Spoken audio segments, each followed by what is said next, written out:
Do you have a coach or mentor in your life? Someone who can encourage you and guide you in your work as a fundraiser? In my own life, I've been very lucky to have had several incredible mentors, including Richard, whose guidance has helped shape me as a person and a leader. So I know just how impactful it is to have a coach in your corner. But unfortunately, coaching is often not valued in the fundraising world. And this is having a detrimental impact on your ability to be successful as a fundraiser or fundraising leader. So, for today's episode, we'll be sharing more about why we believe everyone needs a coach and how the right coach can help you grow and have an even greater impact on your mission. Welcome to the Nothing But Major Gifts podcast from Veritas Group, featuring Richard Perry and Jeff Schreifels. Twice a month, we bring you the latest and best thinking about major gift fundraising, so you can develop authentic relationships with your major donors. Here are your hosts, Richard and Jeff. Welcome to the podcast today. I'm Jeff Schreifels, and today I've invited Lisa Robertson and Kara Ansotagi to join me in a great discussion because something we feel passionately about is the value of having a coach. We've all been in situations where we've attended a conference or training and we've gotten some great ideas, but then we never really move those things forward.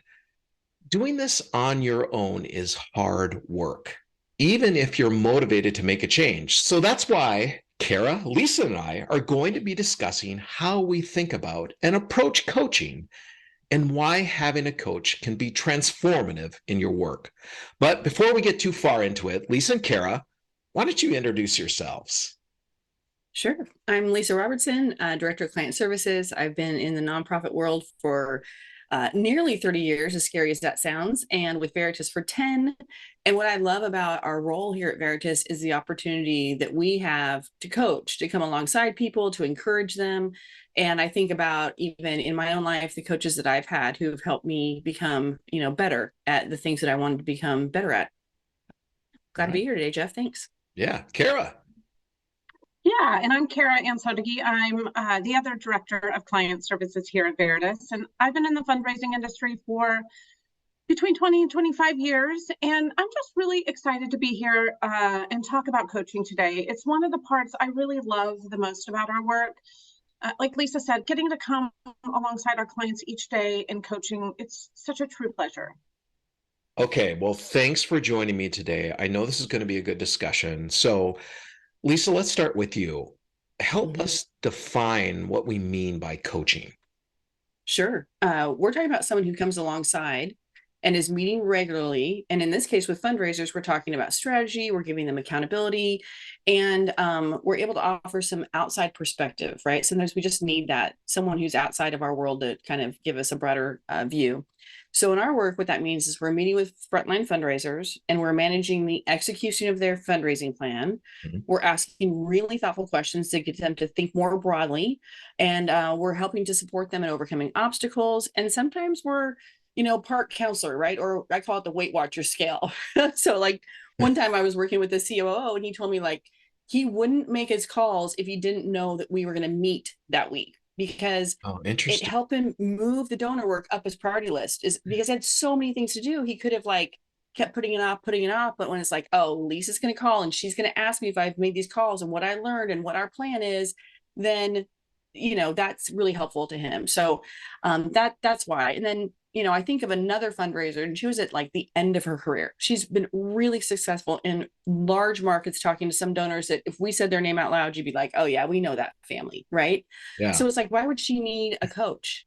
Well, she was in a new organization and she was learning a new system. And, at first she was a little resistant, but at the end of it, she was like, man, I needed this set of tools. And actually what happened too was their database was a complete fail. And she was like, if I hadn't had you there to talk me through that, to help remind me, to have a good system, I would have been lost. Yeah. And so, it was important to her.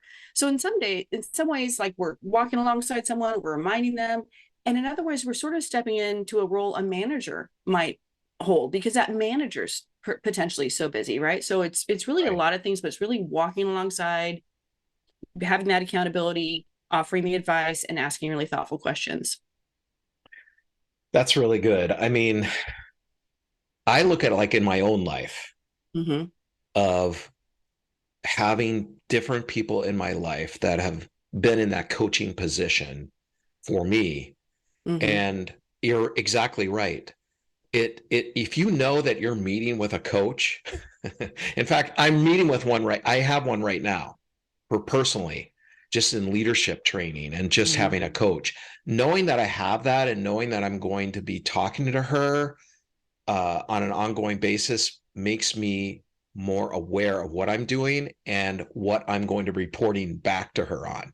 So Yeah. it is this accountability piece, but it also is helping you think of all the issues that you're working on all the time because you know, hey, I got to talk to my coach about this, or this situation came up. I've got to know what's going on. And people are like, some people have said, well, why do you need a coach? You know, you've been in this for 30 some years. You should know what to do. Mm-hmm. And we all know that that I would say everyone needs someone in their life to hold them accountable, talk about things that they're going through, whether that's a formal coach or informal. Mm-hmm. Having Mm-hmm. someone like that in your life can really help you Yeah. personally. And what we do is help them professionally. Mm-hmm. And many times, as you said, it does become like a counselor situation, um, where we're helping them personally as well, Mm-hmm. because Yeah. this is tough work. Yeah. Frontline fundraiser is not easy. Yeah. Having someone to be able to come alongside of you is probably one of the best gifts your organization could give you, I Yeah. think. Yeah. So, 100%. Kara, why don't you share with us why we think there's such a need for coaching in fundraising specifically? Yeah. Yeah, well, I just want to start and say I love that story that you shared, and Lisa. I honestly yesterday had a client, and the first thing he said was, "I knew he had a call today, so I went ahead and made sure I called donor XYZ." Like that I'm his accountability partner. Yeah. I think Yep. coaches are really unique roles, and we have to sometimes remember they really differ from teachers, right?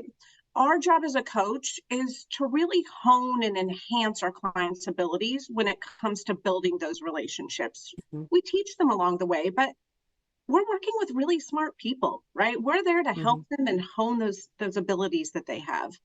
And you guys made such interesting points about coaching. I feel like we're willing to accept coaching support in other areas of our life, right? We've got Mm-hmm. fitness, mental health, personal life coaches, but there's this resistance still to coaching and relational fundraising that I just don't really truly understand. Mm-hmm. Well, let's take a Yeah. second. Let's just think about why is that, do you think? I mean, Yeah. why are people resistant to coaching in fundraising or in the nonprofit space? Um, what do you think are some of the reasons for that? Do people feel like they should know what to do, so they don't need that extra help? Yeah. Could it be Yeah. ego? Like, hey, I'm Yes. good at this. I've been doing this Yeah. for years. I don't need someone to hold me accountable. Yep. Or What are some they other think they things know, they Right. think they know what to do, and they're resistant to hear that maybe there's another strategy or another way that could help them be successful. Well, I Yeah. mean, on the nonprofit side, on the organizational side, from leaders, they're thinking, why am I going to pay for a coach when I've Mm-hmm. hired them to do the work? Mm-hmm. It's like I've hired their expertise. They should know what to do. They don't need more Yeah. support. And Yeah. plus, money's tight, Yeah. and I'm not going to spend that money on Yeah. that. I don't want more Yeah. overhead. Yeah. I have two thoughts on that, Jeff. One is, when you're the fundraiser and someone hires a coach for you, it's kind of like if you said, Lisa, I've seen you on screen, you need a personal trainer. I sent one over to your house. I'd be like, how insulting, right? But if I'm like, hey, I need to get in shape, that's a different story. So when someone else brings someone in, it feels kind of like, why do you think I need somebody? Yeah. And the other thing is, I think about, my husband is an athletic coach. And Yeah. he teaches, he coaches two sports, but he's especially good at helping people with their batting. And in Okay. that, you don't start from scratch. You don't go in and go, hey, you've been batting forever, kid. You're 18 years old. You've been doing this since you were, could walk. You need to start all over. You go, you know what? There's little adjustments you could make. And it's usually just like where they put their hands or lifting their elbows or little things. And I think like, that's what we're doing. We come along and go, you're fantastic. You've been doing a really good job. Do you know if you tweak this one thing, or what would happen if we said this a little differently, or what would happen if you had a different sort of plan? So we're not saying scrap everything you've known for 25 years. We're like, Right. hey, what if you did this? And I think that's, it's sometimes hard to hear that, but it's really beneficial. Yeah. Yeah, exactly. By the way, it's hitting coach, not batting coach. Sorry, see, look at it. I've been married long enough. I don't need to learn how to tell you, but apparently you're probably not a big baseball person. I'm not. But your husband is a hitting coach. Well, he's a baseball coach, but he really specializes in hitting. There we go. So, Kara, what are some other reasons for coaching? Yeah, well, I think we could use that sports analogy probably all day, but similarly, fundraisers have challenges, and sometimes it's hard for them to talk to leadership about those challenges. And when we're in that role, that's kind of our role, right? Is to help keep leadership engaged and informed in what's happening with the fundraiser and what's happening with that person, their strengths, their weaknesses, what we need to improve on, what our strategies are for the organization's program at large. And I think that's a really important role that we play. I think on that same note, leadership sometimes really lacks support. They have a ton of staff and they just can't do all of these one-on-one meetings that we can do, right? So I have one client and she has the leader, she's the chief development officer. She has, I think, 10 people underneath her. And she told me one day, I could not do the fundraising program without you guys, right? You keep me apprised of challenges with my team. You send me notes after every meeting. And so I kind of know where everyone is and I know what my talking points are with them when I meet with them every week. And so we just play such an important role of keeping both the leaders and their staff, I think, on track in their programs. Yeah. Okay, now I'd love for both of you to share what it looks like when you don't have the kind of coaching support you need and when you do. Yeah, I think when you don't have it, you don't have that accountability, right? Yeah. And so you do get you can get sucked into, we've all been in nonprofits where it's all hands on deck. There could be a million meetings, there could be a million things you're going to have to do. And so a coach really provides that opportunity to be accountable to someone and really have someone that has a frequent meeting communication with you to keep you out of that minutia and focused. And then I think the other thing is that you might struggle to overcome obstacles because you don't have someone that can help you creatively think through those situations. I just think about so many times in life, right? When you're talking about something going, even if to a friend and they go, well, what about, and you're like, oh, why didn't I think of that? And that's why we have prefrontal cortexes and relationships because, we want to think and learn and it helps us to have an outside perspective. Right. Yeah. So it's nice to have someone outside of your situation who has experience and has dealt with similar situations, has best practices to pull from, and even someone who can just ask the right questions. Yeah. Carol, what do you think? I would just chime in and say, when you don't have a coach, you might not have someone who has proven experience in this area of our work, right? We all know leadership that may be really great in one part of the role, but the relational side of fundraising is more challenging for them, right? They have other strengths. And so you're really getting to work with someone who has insight in best practices and can tell you what's happening in the industry and what's working for others. I think one thing we do really well as a team is we share across one another things that are working within other organizations so that our clients can implement that. Yeah. Okay. Both of you, besides your roles as director of client services and handling all the clients and our CELs, you're also coaching some major gift fundraisers and mid-level fundraisers yourselves. Just give our audience just a snippet of what it looks like on a call with a frontline fundraiser. What does coaching look like? I want people to get that in their head, what it could feel like. Sure. Lisa, Kara, why don't you start, and then Lisa, maybe you'll add to it. Yeah, sure. I want to be clear. Not one of our calls is exactly the same, right? No, I get it. I get that. Alongside our clients and where they need to be. But for me, coaching is really, this is probably an overused analogy, but it's teaching them how to fish, right? We aren't fishing for them, but we're really teaching them how to fish. So we're teaching them how to goal their donors so we can know what kind of gifts to expect.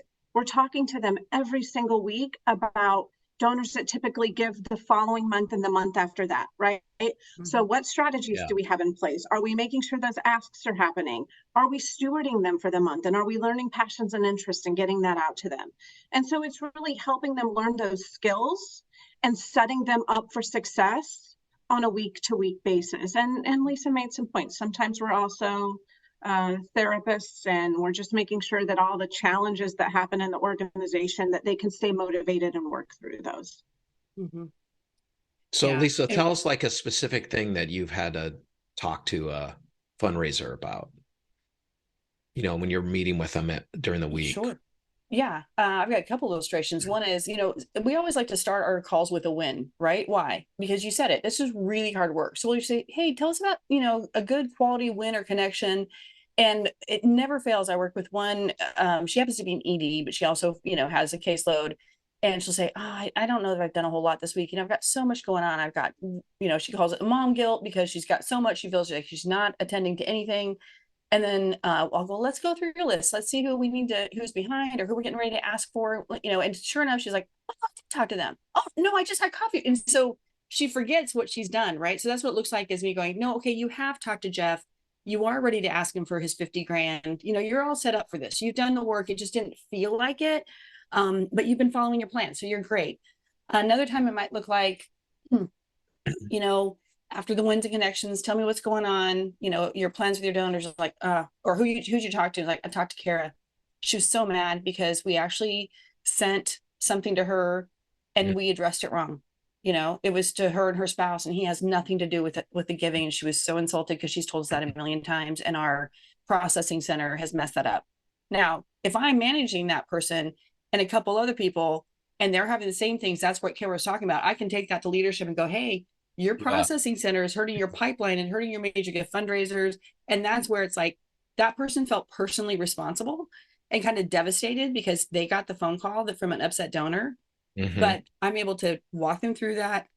They probably handled it really well. And if not, I might give some other suggestions of things we can do to help soothe that and say, and let me help advocate for you with your leadership because this is becoming a problem. Right. So it's really, like Kara said, very varied, where we're focused on kind of what has happened, where are we moving, and what is our plan, and are we following our plan? Yeah.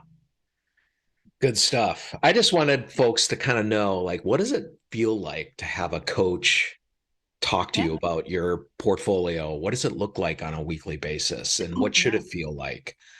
Can I just tell you one more thing there, Jeff? Yeah. I've actually had someone say to me in leadership, so you're telling me you're taking over my job, right? And I just want to let people know that is not what we're doing, right? When we talk about these things, we aren't managing your staff. You're managing your staff. We're simply helping set your staff up for success and keeping you informed and engaged as a leader so that you can have the strongest fundraising program possible. And I think there can be some confusion there. And so I just wanted to clear that up. Yeah, that's good. That's good. Lisa, why don't you talk into more about why organizations resist coaching support for their fundraisers? Sure. Well, you touched on it earlier, right? They're kind I of, know, but let's hammer it home a little more. Yeah. A great point to hammer in on, which is they feel like, hey, I've hired them to raise money, to connect with donors, so they should just be able to do it.